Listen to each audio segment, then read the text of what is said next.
Hi guys, this is my lunch for today. Lamb, this is lamb and beef.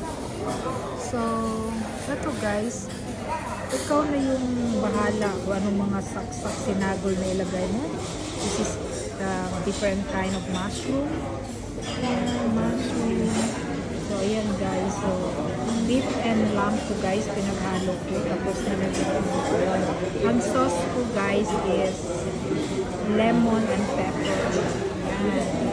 Lagyan ko siya ng broccoli, bell pepper, what you call that, the bean, meron bamboo shoot. So, ayan guys. So, ito na rin bali ang lunch and dinner ko for today guys. So, nandito kami ngayon sa Ginza Buffet. So, yan, dabong ko guys.